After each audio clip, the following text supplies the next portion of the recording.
Hello students, welcome back in the platform of electronics engineering. I am Dr. Amit Agrawal. So here I will start the journey of electronics engineering. So first most important thing that comes in the picture, that is a PN diode, and that is also mentioned in your syllabus as the first topic in the first unit 2. And if I will talk about the competitive exam, PN diode is also very important topic. So before that, going to the PN diode, मैं अलग अलग P और N के बारे में छोटा सा discussion करना चाहता हूँ, बिकॉज समटाइम स्टूडेंट्स को एक कन्फ्यूज़न सा बना रहता है. मैं नहीं चाहता कि मेरी फर्दर क्लासेस में आपकी कंटिन्यूटी कॉन्सेप्ट के मामले में पूरा क्लियर हो आपको. तो अगर मैं P टाइप की बात करूँ तो most of the student they knows well कि most of the majority in the P type, that is the hole hair.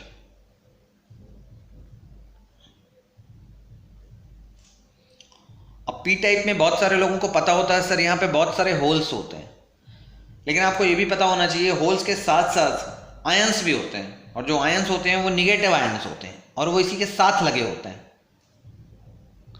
तो अगर मैं कंप्लीट स्ट्रक्चर बनाऊंगा तो फिर मैं निगेटिव आयन भी इसके साथ साथ बनाता जाऊंगा.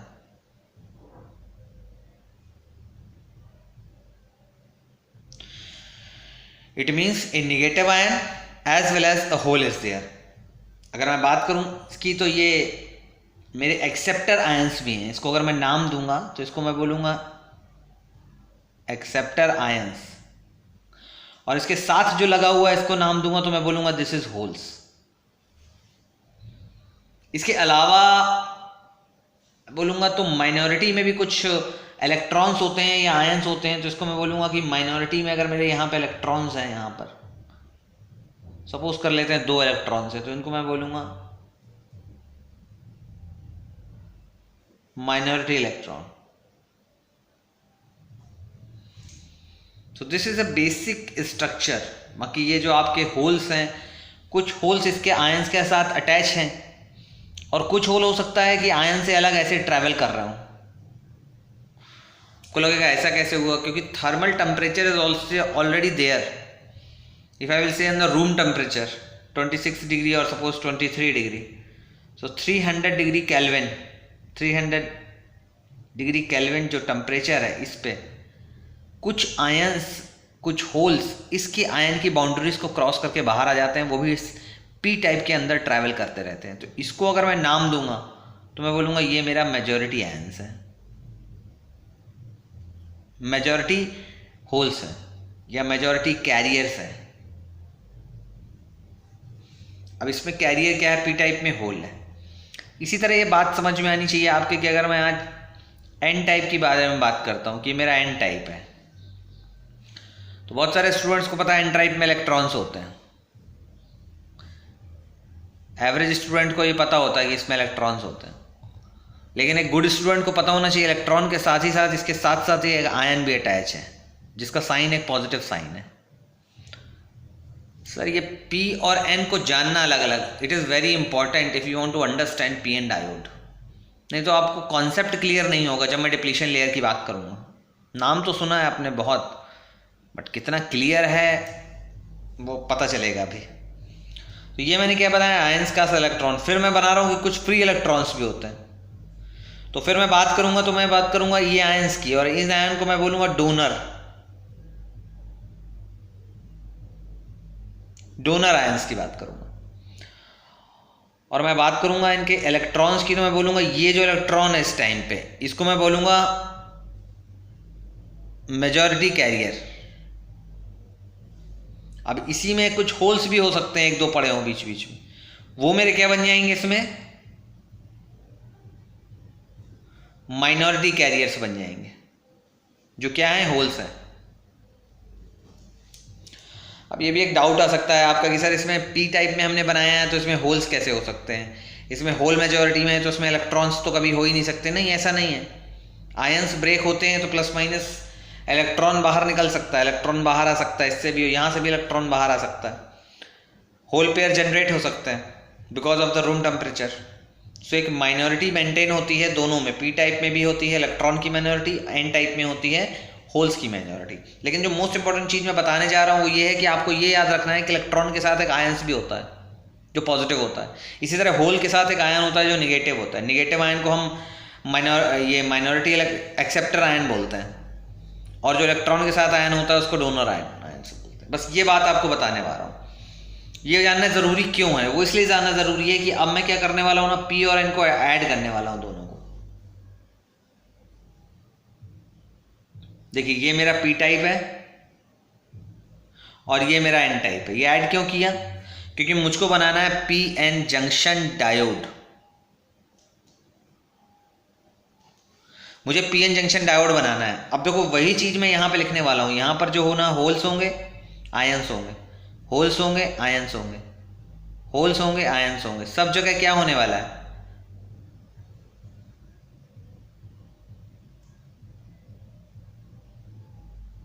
सेम चीज़ मैं ड्रॉ कर रहा हूँ यहाँ पर।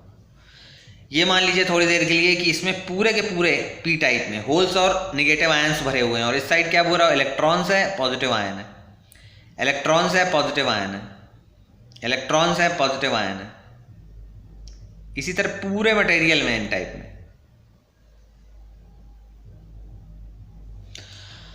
अब बहुत ध्यान से आपको मेरी बात सुनना है कि कैसे पी एन जंक्शन फॉर्मेशन होता है।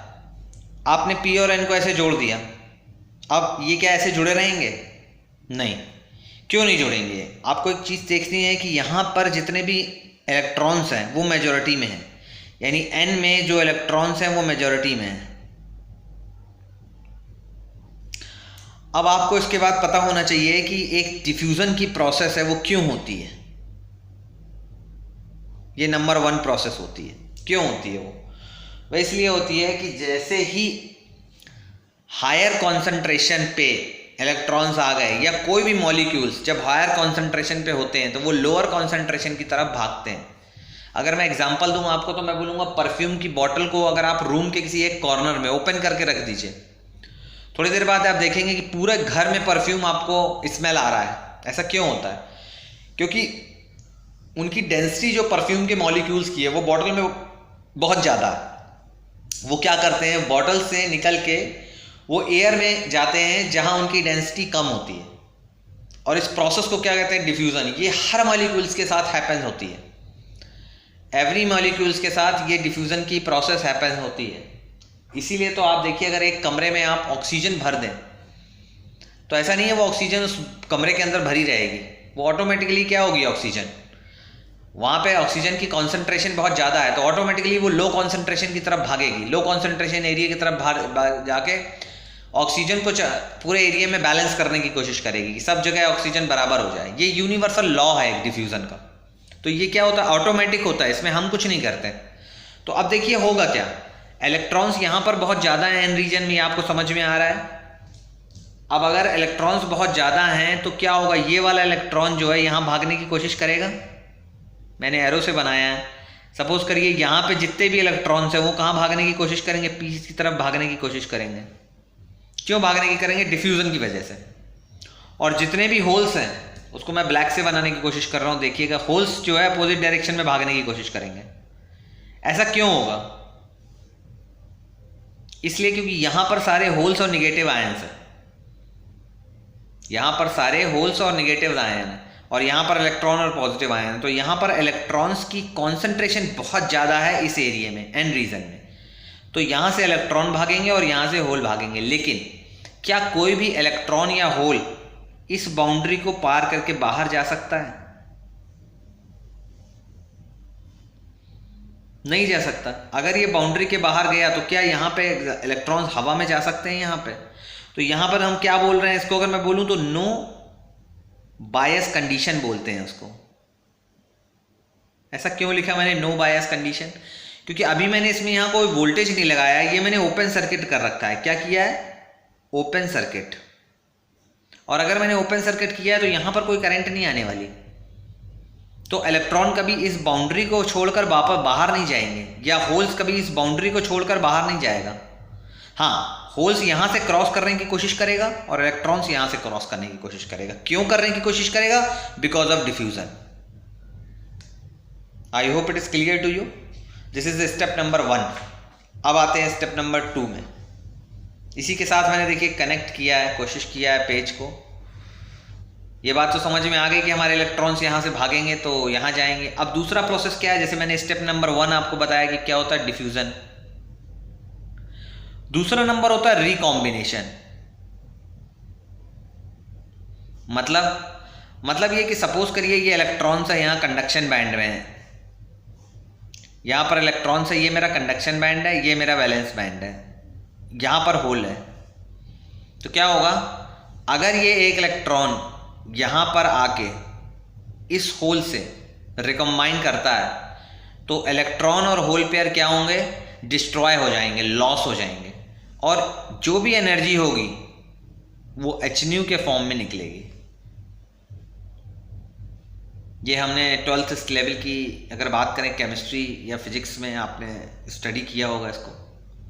तो ऐसा ही कुछ यहाँ होगा, ये इलेक्ट्रॉन्स यहाँ से यहाँ क्रॉस करेंगे और यहाँ से होल यहाँ पर क्रॉस करेंगे और आपस में क्या होंगे, रिकॉम्बाइन कर जाएंगे। रिकॉम्बाइन करने से क्या होगा, इलेक्ट्रॉन और होल पेयर डिस्ट्रॉय हो जाएगा। डिस्ट्रॉय का मतलब खत्म हो जाएंगे वो।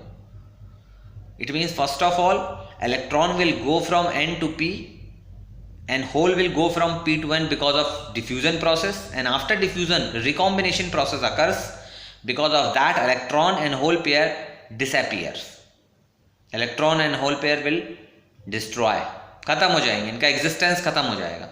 अब आप मुझे सोच के बताइए कि मैंने फिर से वही PN जंक्शन ड्रॉ किया है, बीच में वो as it is line draw की है, लेकिन इस एरिया में जो था ना, इस एरिया में जितने भी इलेक्ट्रॉन्स थे वो सारे के सारे यहाँ चले गए।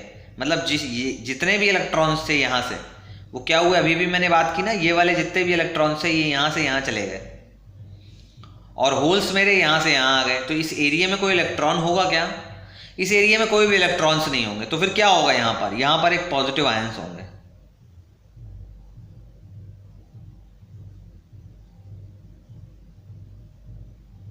ये सारे के सारे पॉजिटिव आयंस भरे हुए हैं यहाँ पर।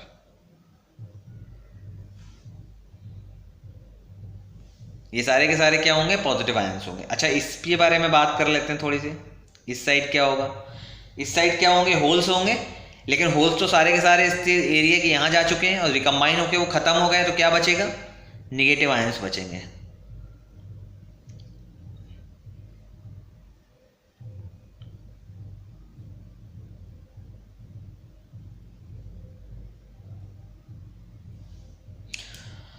ये क्वेश्चन कॉम्पिटिटिव एग्जाम में अगर के पॉइंट ऑफ व्यू से पूछना चाहूँ तो मैं ये पूछूंगा कि यहाँ नंबर ऑफ आयंस जितने होंगे, क्या नंबर ऑफ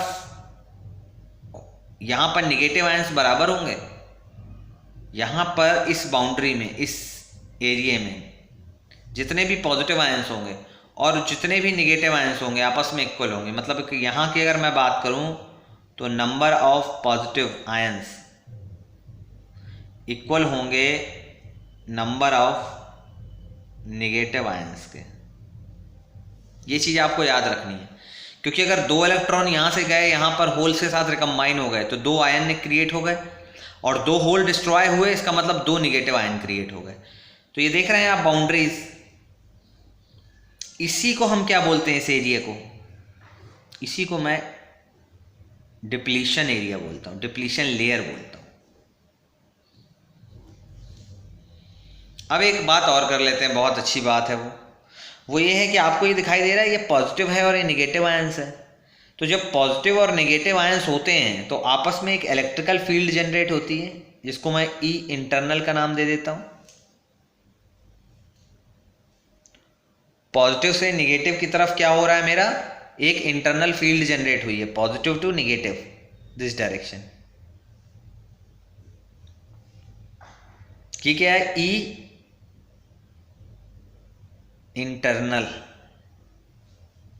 ये क्या है, इलेक्ट्रिकल फील्ड है। तो आपको पता है जब इलेक्ट्रिकल फील्ड जनरेट होती है तो क्या होता है, इलेक्ट्रॉन्स पर फोर्स लगता है। तो फिर यहाँ पर तो ऑलरेडी बहुत सारे इलेक्ट्रॉन्स हैं और पॉजिटिव आयंस हैं, इलेक्ट्रॉन्स हैं, पॉजिटिव आयंस हैं, इलेक्ट्रॉन्स हैं, पॉजिटिव आयन, इलेक्ट्रॉन्स हैं, पॉजिटिव आयन, ये तो ऑलरेडी एग्जिस्ट कर रहे हैं। ऐसा तो नहीं है खत्म हो गए, अभी तो नहीं खत्म हुए ना भाई, अभी तो सिर्फ इतनी लेयर के इलेक्ट्रॉन्स खत्म हुए हैं, ये तो बचे हुए हैं। इसी तरह यहाँ पर होल्स बचे हैं, निगेटिव आयंस बचे हैं, होल्स बचे, नेगेटिव आयंस बचे। ये आपको समझ में आ रहा है क्या हो रहा है? यहाँ पर होल्स खत्म हो गए लेकिन अभी यहाँ पर होल्स बचे हुए हैं, यहाँ इलेक्ट्रॉन खत्म हो गए लेकिन यहाँ बचे हुए हैं। अब क्या होगा? अब ये इलेक्ट्रॉन जो है यहाँ से यहाँ आना चाहता है। क्यों आना चाहता है? बिकॉज ऑफ डिफ्यूज़न, जो मैंने स्टेप नंबर 1 में बात की थी डिफ्यूज़न से। लेकिन अब क्या होगा? अब ये इलेक्ट्रॉन यहाँ से यहाँ आना तो चाहता है, बट ये इलेक्ट्रिकल फील्ड की वजह से इस पर एक फोर्स लग रहा है, जो कहाँ पर लगेगा? अगर इलेक्ट्रिकल फील्ड की डायरेक्शन हमारी, ये मेरा राइट है और ये मेरा लेफ्ट है, अगर मेरी इलेक्ट्रिकल फील्ड की डायरेक्शन राइट टू लेफ्ट है तो इलेक्ट्रॉन पे जो फोर्स लगने वाला है वो मेरा कहाँ लगने वाला है? लेफ्ट टू राइट लगने वाला है। और अगर इलेक्ट्रॉन यहाँ से लेफ्ट टू राइट लगेगा, इसका मतलब ये डिफ्यूजन की वजह से जो इलेक्ट्रॉन आना चाहता है उसको यहीं पे रोकेगा, सारे इलेक्ट्रॉन्स पे एक फोर्स लगाएगा और सबको यहीं रोक के रखेगा। ये स्टूडेंट के बात समझ में आनी चाहिए, वो इसलिए आनी चाहिए, नहीं तो आपको एक क्वेश्चन आपके माइंड में रेज करेगा कि ये डिप्लीशन लेयर बढ़ती क्यों नहीं चली जाती, ये डिप्लीशन लेयर यहीं रुक क्यों गई है। मान लो यहाँ पर 10 इलेक्ट्रॉन ने 10 होल से रिकम्बाइन कर लिया और यहाँ 10 आयन पॉजिटिव क्रिएट हो गए, 10 आयन नेगेटिव क्रिएट हो गए। इसकी वजह से एक इलेक्ट्रिकल फील्ड जनरेट हुई। उस इलेक्ट्रिकल फील्ड की वजह से इलेक्ट्रॉन में क्या लग रहा है? एक फोर्स लग रहा है, वो भी किस डायरेक्शन में? लेफ्ट टू राइट, इस डायरेक्शन में एक फोर्स लग रहा है। इसकी वजह से क्या होगा कि ये इलेक्ट्रॉन्स अब आपके डिफ्यूजन की वजह से यहाँ आना तो चाहते हैं लेकिन आ नहीं पाएंगे। क्यों नहीं आ पाएंगे? Because of this force. इसलिए ये जो आपका डिप्लीशन लेयर बनता है, ये डिप्लीशन लेयर थोड़ी देर तक तो बनता है, कुछ डिस्टेंस तक, उसके बाद ये फर्दर इलेक्ट्रॉन्स को आने से रोकता है, इसलिए आपका डिप्लीशन लेयर ज़्यादा नहीं बनता, इतना ही बन के वैल्यू रुक जाता है। ये पीएन जंक्शन डायोड के डिप्लीशन लेयर का सबसे इंपॉर्टेंट कॉन्सेप्ट है। अब एक बात और समझ में आती है मेरे इसमें कि अभी मैंने पूछा था कि पॉजिटिव नंबर ऑफ आयंस और नेगेटिव नंबर ऑफ आयंस बराबर होंगे, तो आपने कहा था बराबर होंगे, बिल्कुल ठीक है। लेकिन अब एक और नई बात मैं अगर आपसे पूछना चाहता हूँ इसी के रेफरेंस में, वो बात ये करना चाहता हूँ कि सपोज कर लीजिए ये आपका डिप्लीशन लेयर है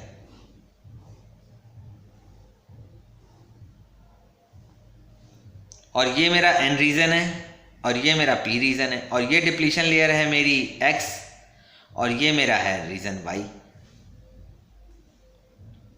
तो क्या x इक्वल टू वाई होगा? अगर मैं लेंथ वाइज बात करूं, इसकी लेंथ यहाँ से यहाँ तक है, अगर ये मेरे पॉजिटिव चार्ज हैं खाली, ये सारे के सारे पॉजिटिव चार्ज हैं डिप्लीशन लेयर के, और ये मेरे नेगेटिव चार्ज हैं, जैसा कि आपने बुक में देखा होगा, तो क्या होगा? x इक्वल टू वाई होना चाहिए हमेशा। क्या कहते हैं आप? इसका सीधा सा x इक्वल टू वाई कभी नहीं होना चाहिए, डिपेंड कंडीशन पे डिपेंड करेगा, x इक्वल टू वाई नहीं होगा। This is not always true, not always true.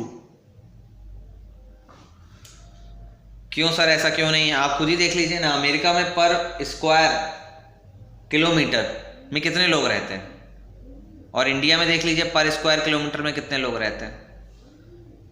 तो अगर मैंने जब यहाँ पर मैं पी टाइप का क्रिएट कर रहा था, पी टाइप का क्रिएशन कैसे होता है अगर मैं बात करूँ तो सिलिकॉन का ये है एक, यहाँ पर सिलिकॉन में 4 इलेक्ट्रॉन्स होते हैं, उसमें आपने क्या किया? आपने फास्फोरस टाइप मिला दिया, तो फास्फोरस टाइप में ये हुआ, एक्स्ट्रा एक इलेक्ट्रॉन बचा, ये क्या हो गया?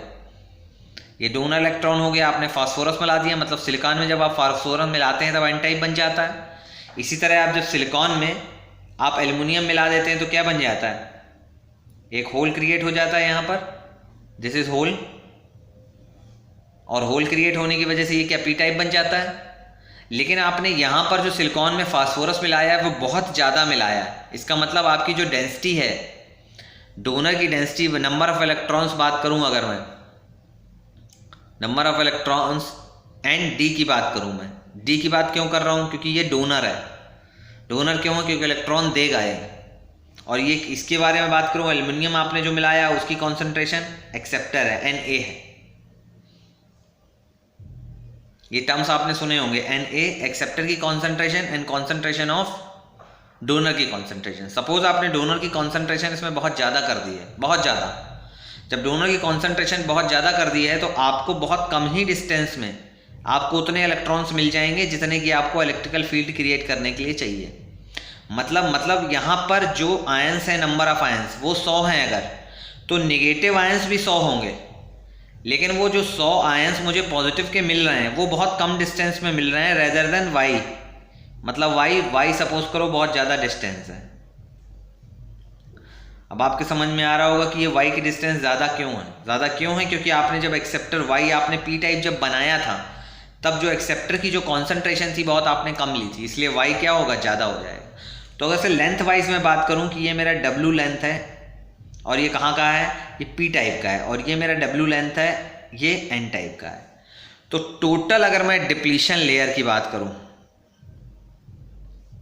डिप्लीशन लेयर की बात करूं W की, तो WP प्लस WN ये मेरा टोटल डिप्लीशन लेयर होगा। Width of the depletion layer is WP plus WN। लेकिन अगर एक और फॉर्मूला मैं लिखना चाहूं और WP और WN में रिलेशन निकालूं तो मैं बोलूंगा कि WP मल्टीप्लाइड बाई NA बराबर WN मल्टीप्लाइड बाई N। मतलब अगर आपने ND यानी कि ये डोनर की कॉन्सेंट्रेशन है, ये कब है, जब आप सिलिकॉन में फास्फोरस मिला रहे थे उस टाइम पे। क्यों? क्योंकि ये एन साइड का मामला है। एन साइड के बारे में अगर मुझे डिस्कस करना है तो फिर मैं फीडबैक में जाके पता करना पड़ेगा मुझे कि सिलिकॉन में फास्फोरस कितने मिलाए गए थे, और आपने बताया कि मुझे सिलिकॉन में फास्फोरस मिलाए गए थे ND। मतलब इसकी N क्या, ND क्या है, ये कॉन्सेंट्रेशन ऑफ डोनर है, वो बहुत ज़्यादा है। अगर ये बहुत ज़्यादा है तो WN की वैल्यू बहुत कम आने वाली है, मतलब ये X की वैल्यू बहुत कम होने वाली है। इसका मतलब क्या है? इसका मतलब यही है कि अगर ND की वैल्यू मेरी बहुत ज़्यादा है N एक्सेप्टर से, तो जो WN की वैल्यू है वो बहुत कम आने वाली है WP से। अगर आपको इतनी थ्योरी एक PN जंक्शन के बारे में क्लियर है तो आप यूनिवर्सिटी में 5 पेज 10 पेज आराम से लिख सकते हैं, कोई प्रॉब्लम नहीं है। लेकिन ये थ्योरी तब बहुत इंपॉर्टेंट बन जाती है जब आप कॉम्पिटिटिव एग्जाम के अप्रोच से सोचते हैं, क्योंकि वहाँ सीधा सीधा डिप्लीशन लेयर पे क्वेश्चन नहीं आने वाला। वो तो जानना चाहते हैं कि डिप्लीशन लेयर के अंदर नंबर ऑफ आयंस दोनों साइड कितने हैं। वो जानना चाहते हैं कि डिप्लीशन लेयर में एन साइड जो डिप्लीशन लेयर की विड्थ होगी और पी साइड जो विड्थ होगी वो बराबर होती है या अलग अलग होती है, और अलग अलग होती है तो उसमें रिलेशन क्या है, इसका क्या कॉन्सेंट्रेशन से कोई लेना देना है, बिल्कुल इसका कॉन्सेंट्रेशन से लेना देना है। फिर तीसरा एक सवाल आता है कि भाई ये डिप्लीशन लेयर बनती कैसे है, तो उसके बारे में भी हमने अच्छे से अभी डिस्कस किया कि शुरू में हमने क्या किया, P और N को जोड़ दिया। जोड़ने के बाद हमारा जो पहला प्रोसेस हुआ वो हुआ डिफ्यूज़न, और दूसरा प्रोसेस जो हुआ वो हुआ हमारा री कॉम्बिनेशन। डिफ्यूज़न में इलेक्ट्रॉन्स N रीजन से P रीजन की तरफ भागते हैं और होल्स P से N की तरफ भागते हैं। रिकॉम्बिनेशन में इलेक्ट्रॉन और होल पेयर आपस में क्या होते हैं, इलेक्ट्रॉन अपने कंडक्शन बैंड से वैलेंस बैंड वाले इलेक्ट्रॉन से मिलता है और डिसअपीयर हो जाता है, अपना एग्जिस्टेंस को ख़त्म कर देते हैं इलेक्ट्रॉन और होल पेयर, और h न्यू की एनर्जी निकालते हैं। h न्यू ये हमारा फिजिक्स का पार्ट है 12th लेवल का। मैं आपको सब चीज़ों को कनेक्शन बताता रहूँगा जिससे आपका एक कॉम्पिटिटिव अप्रोच भी साथ साथ चलता जाए। सिर्फ यूनिवर्सिटी के थ्योरी क्वेश्चंस पे हम डिपेंड ना रहें, अदरवाइज़ फिर हमारा डीप स्टडी करना व्यर्थ हो जाएगा। फिर तो आपको मैं थ्योरी के मेरे सारे लेक्चर्स और नोट्स पड़े हुए हैं, आप उनको क्रैम कर लीजिए और यूनिवर्सिटी के थ्योरी क्वेश्चंस में आप उन्हें लिख सकते हैं आराम से। तो आज मैंने PN जंक्शन के बारे में डिस्कस किया है डिटेल में। अब अगर बात करूं तो मैंने अभी बाइसिंग की है, बिल्कुल नो बाइसिंग है, बाइसिंग नहीं है। अब मैं आगे बात करूंगा कि बाइसिंग कैसे कर सकते हैं। वो ऐसे कर सकते हैं, आप देखिए, हम सब जानते हैं कि जब भी हम P और N बनाते हैं कि बीच में हम डिप्लीशन लेयर जरूर बना देते हैं। एवरी स्टूडेंट, इसमें तो हम काफ़ी हमें एक्सपर्टाइज होता है बनाने में। फटाफट हम क्या करते हैं, ये पॉजिटिव बनाते हैं, ये नेगेटिव बना देते हैं और बोलते हैं कि ये भाई हमारी डिप्लीशन लेयर हो गई। अब हमने क्या किया यार, अगर हमने फॉरवर्ड बायस कर दिया तो फॉरवर्ड बायस में हम क्या करते हैं, ये मेरा है फॉरवर्ड बायस। ये क्यों फॉरवर्ड बायस है, क्योंकि जो P रीजन है वो मैंने पॉजिटिव से कनेक्ट किया है और N रीजन को मैंने नेगेटिव से कनेक्ट किया, इसलिए ये फॉरवर्ड बायस है। अब जब ये फॉरवर्ड बायस हो गया तो हमें एक चीज़ देखना चाहिए कि इंटरनल इस पे ये एक्सटर्नल है, यानी कि अब बैटरी की बात करूं तो ये ई एक्सटर्नल बोलूंगा मैं, एक्स, ये बहुत इंपॉर्टेंट है। और ये हमारे अंदर की जो फील्ड थी ये मेरी ई इंटरनल थी। अब क्या होगा, पहली चीज तो अगर मुझे फॉरवर्ड बायस को एग्जिस्टेंस में लाना है तो ई एक्सटर्नल की वैल्यू ई इंटरनल से ज्यादा होनी चाहिए, तभी ये प्रॉपर फॉरवर्ड बायस में वर्क करेगा। अब अगर मैं देखूं तो ये पॉजिटिव है और ये नेगेटिव है, तो यही पॉजिटिव वोल्टेज यहां चला जाएगा प्लस, और माइनस यहां आ जाएगा। मैं जैसा कि मैंने बताया था आपको, एक पॉजिटिव और नेगेटिव की वजह से इलेक्ट्रिकल फील्ड जनरेट होती है। तो इस बार क्या हो रहा है, ये मेरा लेफ्ट है, ये मेरा राइट है, देखते रहना भाई ध्यान से, ये मेरा लेफ्ट है, ये मेरा राइट है। पॉजिटिव कहाँ है, लेफ्ट की तरफ है, निगेटिव कहाँ है, राइट की तरफ है। तो इलेक्ट्रिकल फील्ड कहाँ बनने वाली है, ये कौन सी इलेक्ट्रिकल फील्ड होगी, ये ई एक्सटर्नल इलेक्ट्रिकल फील्ड है। अब ये जब एक्सटर्नल फील्ड हो गई तो इसमें जितने भी पॉजिटिव आयंस हैं वो कहाँ भागेंगे, यहाँ भागेंगे। किस फोर्स से, इस फोर्स से। ये क्या होगी, डायरेक्शन ऑफ पॉजिटिव आयंस। और निगेटिव आयंस कहां भागेंगे, यहां भागेंगे, निगेटिव आयंस। ये समझ में आना चाहिए आपको, क्योंकि अगर आपकी ये समझ में आ गया तो आप इमीडिएटली समझ जाएंगे कि जैसे ही मैं ये पॉजिटिव एक्सटर्नल फील्ड लगाता हूं उसके बाद क्या होता है, ये पॉजिटिव आयंस को कहां भागना चाहिए, यहां भागना चाहिए, और निगेटिव आयंस को कहां भागना चाहिए, यहां भागना चाहिए। तो जब निगेटिव आयंस यहां भागेंगे और पॉजिटिव आयंस यहां भागेंगे तो करंट की डायरेक्शन कहां पर होगी, ये करंट की डायरेक्शन होगी, आई।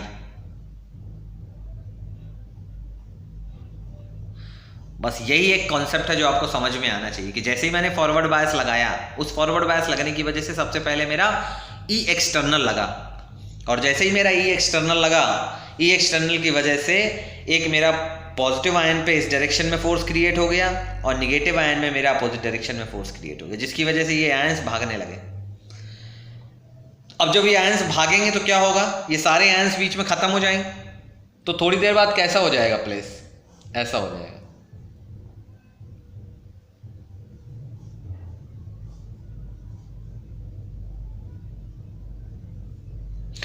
अब कुछ स्टूडेंट्स को जरूर दिमाग में आ रहा होगा कि सर इसका मतलब डिस्प्लीशन लेयर डिस्ट्रॉय हो जाएगी। यस, डिस्प्लीशन लेयर डिस्ट्रॉय हो जाएगी, लेकिन ऐसा नहीं है कि इस यहां से यहां आने में आपको 2-3 साल लगेंगे। ये क्या है, स्टेट 1 है,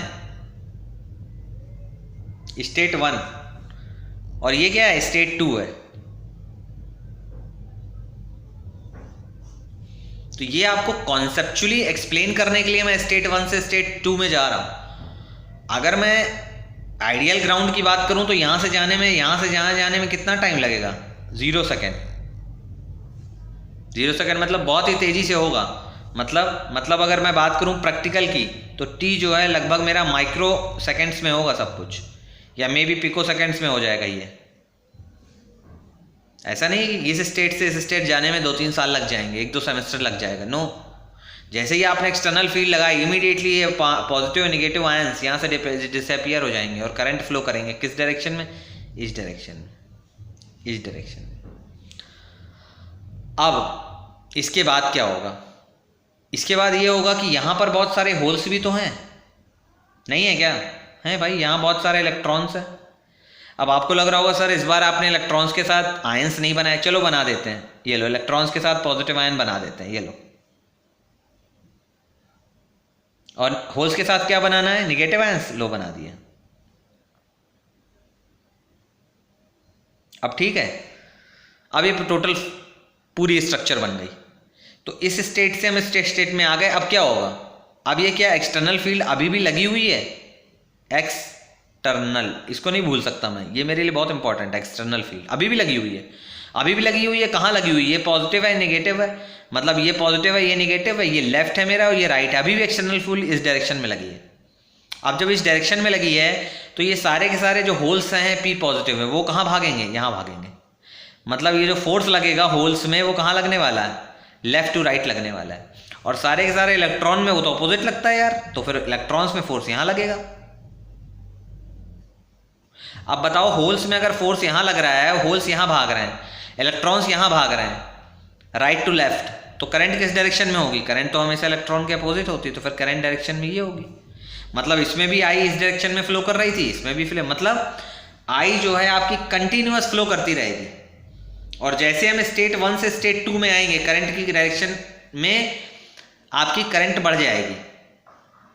क्यों? क्योंकि अभी तक होल्स यहां से क्रॉस नहीं कर पा रहे थे एक स्टेट 1 में। क्या स्टेट 1 में यहां का कोई होल यहां जा सकता है?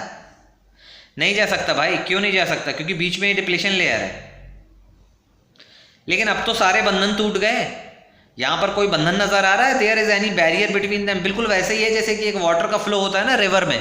अगर मैंने बीच में क्या है, एक बांध बना रखा है, जैसे it is called as a dam. बीच में अगर मैंने ना कोई बांध बना रखा है तो क्या होगा? वाटर का फ्लो नहीं हो सकता। लेकिन अगर मैं बांध तोड़ दूं तब क्या होगा? फिर तो बिंदास वाटर फ्लो करेगा। Same thing is here.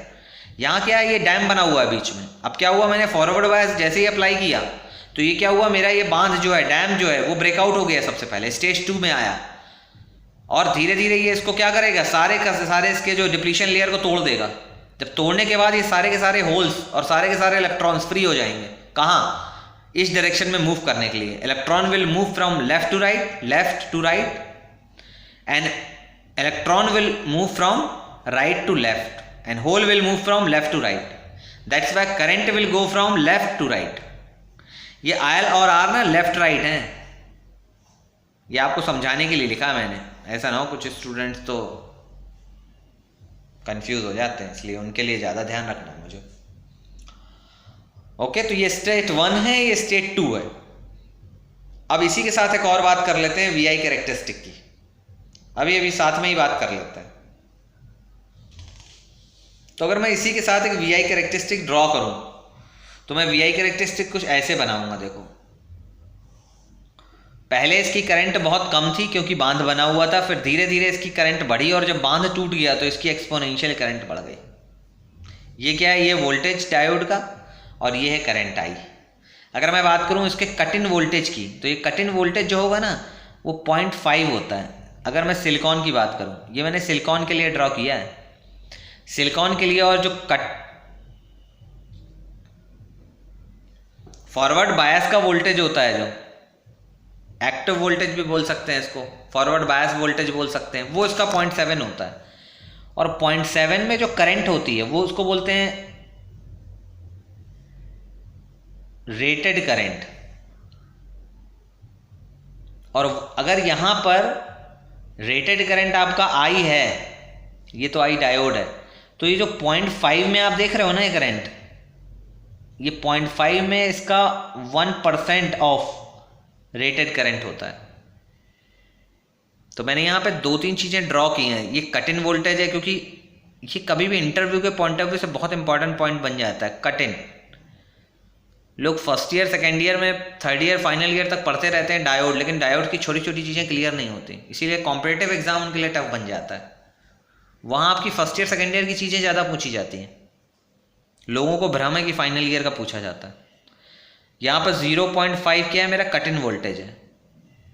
और ये क्या है, ये फॉरवर्ड वोल्टेज बोल सकते हैं इसको, बायस वोल्टेज, ये डायोड वोल्टेज बोल सकते हैं, डायोड वोल्टेज।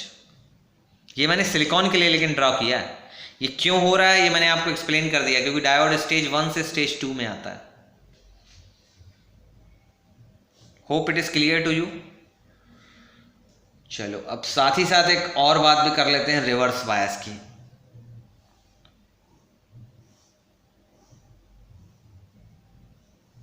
हम अच्छी तरह जानते हैं कि ये क्या है, ये P है, ये N है, और बीच में हमारा क्या होने वाला है, ये डिप्लीशन लेयर। अब क्या करने वाला हूँ मैं, N में पॉजिटिव लगाने वाला हूँ, इसमें नेगेटिव लगाने वाला हूँ, उल्टा करने वाला हूँ मैं। मैंने क्या किया है, N में पॉजिटिव लगा दिया, ये रिवर्स बायस है। ये रिवर्स बायस क्यों है, क्योंकि मैंने N में पॉजिटिव लगा दिया है और P में नेगेटिव लगा दिया, तो ये रिवर्स बायस बन गया। अब यहाँ पर मेरा पॉजिटिव आयंस होंगे, बिल्कुल होंगे। तो स्टूडेंट तो बना देते हैं भाई, बहुत जल्दी से बनाते हैं यहाँ पे। ठीक है, ये मेरा नेगेटिव है, ये मेरा पॉजिटिव है। अब यहाँ पे थोड़ा सा स्टोरी एक्सटर्नल फील्ड का चेंज हो रहा है। ये क्या वोल्टेज है, अभी मैं सेम बात करूंगा, ई एक्सटर्नल, लेकिन इस बार इसका पोलैरिटी कहाँ है, पॉजिटिव यहाँ है, नेगेटिव यहाँ है। तो यानी इलेक्ट्रिकल फील्ड जो लगने वाली है वो कहाँ लगने वाली है, ये राइट टू लेफ्ट लगने वाली है, राइट से लेफ्ट की तरफ। जब राइट से लेफ्ट की तरफ लगने वाली है तो जो इलेक्ट्रॉन है वो कहाँ भागेगा, वो लेफ्ट से राइट की तरफ भागेगा, उल्टा भागेगा। अब देखना क्या होने वाला है यहाँ पर बहुत सारे इलेक्ट्रॉन्स हैं, ये पॉजिटिव आयन्स है, ये भी इलेक्ट्रॉन्स है, पॉजिटिव आयन है, electron positive ion, electron positive ion. ठीक है, ऐसा होने वाला है। तो अब होने क्या वाला है, यहाँ पर होल है, negative ion, hole negative ion, hole negative ion. यहाँ पर ये इलेक्ट्रॉन इसको छोड़ के यहाँ भागने की कोशिश करेगा और ऐसे जो है करंट का पाथ पूरा करेगा। देखो ध्यान से, देखो इलेक्ट्रॉन कैसे भागेगा। अभी मैंने बताया ये एक्सटर्नल की डायरेक्शन कहाँ है, राइट टू लेफ्ट। जहाँ इलेक्ट्रिकल फील्ड की डायरेक्शन होती है इलेक्ट्रॉन पर फोर्स उसके अपोजिट लगता है। क्यों ऐसा होता है, क्योंकि F बराबर होता है QE, और F भी एक वेक्टर क्वांटिटी है और E भी एक वेक्टर क्वांटिटी है। और Q क्या है, Q क्या है, Q है -1.6 × 10⁻⁻19E। ये क्या लिखा है मैंने, कुछ स्टूडेंट्स को तो ये बहुत आसानी से क्लियर हो गया होगा। क्या लिखा है मैंने, ये इलेक्ट्रॉन का चार्ज लिखा है मैंने, और इलेक्ट्रॉन का चार्ज नेगेटिव होता है। तो अब देखो आप क्या दिख रहा है आपको, जो भी इलेक्ट्रिकल फील्ड की डायरेक्शन होगी वो क्या होने वाली है, फोर्स के डायरेक्शन के अपोजिट होने वाली, क्योंकि ये नेगेटिव साइन आ गया, उल्टा कर देगा इसको। इसलिए इलेक्ट्रॉन कहाँ भागने वाला है, ऐसे भागने वाला है। और अगर इलेक्ट्रॉन ऐसे भागा, मतलब कि इलेक्ट्रॉन कैसे भाग रहा है, क्लॉकवाइज भाग रहा है। इलेक्ट्रॉन कैसे भाग रहा है, क्लॉकवाइज भाग रहा है। तो जो करंट की डायरेक्शन आई होगी वो क्या होगी, वो होगी एंटी क्लॉक वाइज। ये तो हम सबको मालूम है, इलेक्ट्रॉन अगर ऐसे भाग रहा है तो फिर करंट की डायरेक्शन कैसी होगी, ऐसी होगी।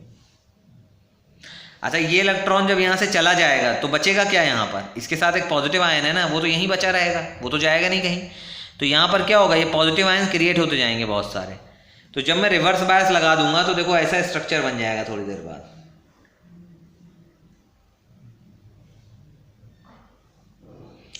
ये ऐसे बढ़ जाएगा ये डिप्लीशन लेयर। यहाँ पर क्या था, पॉजिटिव पॉजिटिव, ये सारा क्या हो गया, देखो पॉजिटिव रीजन बढ़ गया, यहाँ निगेटिव रीजन बढ़ गया। ये मेरा डिप्लीशन लेयर है, समझ में आ रहा है। ये मेरे पास शुरू में कैसा था, देखो ऐसा था, लेकिन अभी क्या हुआ, देखो डिप्लीशन लेयर का एरिया क्या हुआ, बहुत सारा बढ़ गया। क्यों बढ़ गया, क्योंकि मैंने रिवर्स बायस अप्लाई कर दिया। तो रिवर्स बायस में ये इलेक्ट्रॉन भी जो है यहाँ से क्रॉस करके यहाँ चले गए। जब चले गए तो फिर ये आयंस बचे, और ये आयंस बचे तो वो आयंस डिप्लीशन लेयर क्रिएट कर रहे हैं। और ये करंट बहुत कम होगी। क्यों कम होगी, what is the reason behind that, क्योंकि ये रिवर्स बायस में करंट होने वाली है वो माइनॉरिटी की वजह से होने वाली है, क्योंकि they are not the free electrons. ये फ्री इलेक्ट्रॉन नहीं होने वाले यहाँ पे। देखो क्या होने वाला,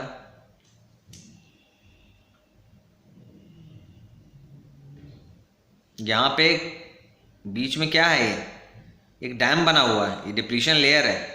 तो इसको क्रॉस करके इलेक्ट्रॉन्स के लिए मूव करना इतना आसान नहीं होगा। तो क्या होगा, इलेक्ट्रॉन्स मूवमेंट की स्पीड क्या होगी, बहुत स्लो मूव करेंगे। तो एक चार्ज को पूरे मोमेंट में क्या होगा, टाइम बहुत ज़्यादा लगेगा। जब स्पीड कम हो जाएगी तो टाइम क्या होगा, टी ज़्यादा लगेगा। जब टी ज़्यादा हो जाएगा तो करंट क्या हो जाएगी, बहुत कम हो जाएगी। हर चीज़ का ना एक बेसिक कनेक्टिविटी होती है, वो एक अच्छे स्टूडेंट को हमेशा पता होना चाहिए। जैसे मैंने अभी यहाँ एक क्वेश्चन रेस किया जो इंटरव्यू में अक्सर पूछा जाता है कि ठीक है आपका डिप्लीशन लेयर में इलेक्ट्रॉन्स भाग रहे हैं, लेकिन फॉरवर्ड में भी तो इलेक्ट्रॉन भाग रहे थे। तब तो हमने फॉरवर्ड में तो हमने कहा कि करंट बहुत ज़्यादा होती है, ये देखिए मैंने ग्राफ बनाया, इतनी ज़्यादा करंट होती है। अब मैं रिवर्स में वही बोल रहा हूँ कि यार रिवर्स में करंट कम होती। क्यों होती कम, इसलिए कम होती है क्योंकि इलेक्ट्रॉन्स की अगर मैं करंट की बात करूँ तो I = Q/T होता है फार्मूला। और यहाँ पर अगर बीच में ये डिप्लीशन लेयर है तो क्या इलेक्ट्रॉन्स आसानी से ट्रैवल करके यहाँ वापस आ पाएंगे, नहीं आ पाएंगे। इनको ट्रैवल करने में बहुत प्रॉब्लम आने वाली है, मतलब कि इनको बहुत ज़्यादा टाइम लगने वाला है। इनकी स्पीड धीमी नहीं होगी, इनकी स्पीड धीमी होगी, बहुत तेज़ ये ट्रैवल नहीं कर सकते क्लॉकवाइज। तो जब इनकी स्पीड बहुत धीमी हो गई, मतलब टाइम बहुत ज़्यादा ले रहे हैं एक राउंड ट्रैवल करने में इलेक्ट्रॉन, और इलेक्ट्रॉन जब पूरा ट्रैवल करके आएगा तभी तो करंट को क्रिएट करेगा। तो ये जो टाइम है आपका, ये टाइम बहुत ज़्यादा हो रहा है, ये इंक्रीज हो रहा है। तो जब टाइम इंक्रीज हो गया तो आपका ये जो चार्ज पर यूनिट टाइम ही तो करंट होती है, तो करंट क्या हुई आपकी, डिक्रीज हो गई। ये कनेक्टिविटी है। ये छोटे छोटे क्वेश्चंस जो हैं कॉम्पिटिटिव एग्जाम में थ्योरी में फ्रेम किए जाते हैं। तो आपको पीएन जंक्शन डायोड को छोटा समझ के छोड़ देना बहुत सही नहीं होगा। तो अब मैं बात करूं यहाँ पर, तो ये बात करूंगा कि देखो भाई ये चीज़ हुई, ये मेरी गई और ये मेरी गई, ऐसे। अब ये मैंने करंट क्या बनाई है, इसको मैं बोलूंगा this is called as a reverse saturation current. इसको मैं बोलूंगा रिवर्स सैचुरेशन करंट। ये क्या है, मेरी रिवर्स सैचुरेशन करंट है। और इसकी अगर मैं रेंज की बात करूं तो यहां पर तो मैंने ये मिली एम्पियर में लूंगा। इसकी रेंज क्या होने वाली, फॉरवर्ड बायस की मिली एम्पियर। लेकिन ये वाली जो करंट होने वाली है ना, ये बहुत कम होने वाली है, may be in the pico ampere, nano ampere में भी, और माइक्रो एम्पियर। इस तरह की करंट यहाँ मुझे मिलने वाली है रिवर्स बायस में। तो ये बात मैंने की है आज यहाँ फॉरवर्ड बायस और रिवर्स बायस की बहुत डिटेल में। उसके बाद आपको ये वीआई कैरेक्टरिस्टिक भी बताया है। एक और चीज़ भी होती है इसी पीएन जंक्शन में, वो क्या होता है आपको भी पता होगा कि जब रिवर्स बायस अगर मैं बढ़ाता चला जाऊँ तो एक कंडीशन आएगी जब यहाँ पर आते आते इस पॉइंट पे ब्रेकडाउन हो जाएगा और सडनली मुझे एक हाई करंट मिलेगी। तो ये क्या होगा मेरा, this is called breakdown region. इसके बाद जो होगा घटना घटित होने के, ब्रेकडाउन होने के बाद का जो स्टेट है, उस स्टेट को मैं ब्रेकडाउन रीजन के बारे में बात करूंगा। उसको ब्रेकडाउन रीजन बोलूंगा, उसको जीनर जोन भी बोल सकता हूं मैं। तो मैं जब जीनर डायोड को कवर करूंगा तब ये वाला पार्ट बहुत डिटेल में डिस्कस करूंगा। अभी आज नहीं डिस्कस कर रहा, नहीं तो आज जो है स्टूडेंट के माइंड में ना सब मैसअप हो जाएगा कि फॉरवर्ड बायस क्या है, रिवर्स बायस क्या है, ब्रेकडाउन क्या। अभी मैंने सिर्फ फॉरवर्ड बायस और रिवर्स बायस की बात की है, उसके करंट की बात की है, डिप्लीशन लेयर की बात की है। करंट कम क्यों होता है, ये माइक्रो एम्पियर्स में क्यों होती है करंट। मैं सिलिकॉन की बात कर रहा हूँ यहाँ पे, ध्यान रखना जर्मेनियम में केस डिफरेंट होगा। अगले लेक्चर में अगर मैं बनाता हूँ तो उसमें मैं बात करूँगा कि अगर सिलिकॉन का ग्राफ ऐसा है तो अगर मैं यही आपसे वीआई कैरेक्टरिस्टिक ग्राफ जर्मेनियम का पूछूं तो जर्मेनियम का ग्राफ कैसा होगा, पहली चीज। दूसरी चीज, अगर मैं टेम्परेचर बोलूँ ये मेरा T1 टेम्परेचर पे मैंने ये ग्राफ ड्रॉ किया, अब मुझे T2 टेम्परेचर पे ग्राफ ड्रॉ करना है जो T1 से ज़्यादा है, तो किस तरह का ग्राफ बनना चाहिए, वो भी बातें मैं करूँगा। वो छोटा वीडियो होगा बट वो भी बहुत इंपॉर्टेंट बातें हो जाती हैं। तो अभी तो मैं बस मेरे ख्याल से रिवर्स बायस और फॉरवर्ड बायस का बता के यहाँ पे स्टॉप करना चाहिए। नेक्स्ट वीडियो में effect of the temperature and different type of the semiconductor के पीएन जंक्शन के ग्राफ, इसके बारे में बात करेंगे। Okay, thank you.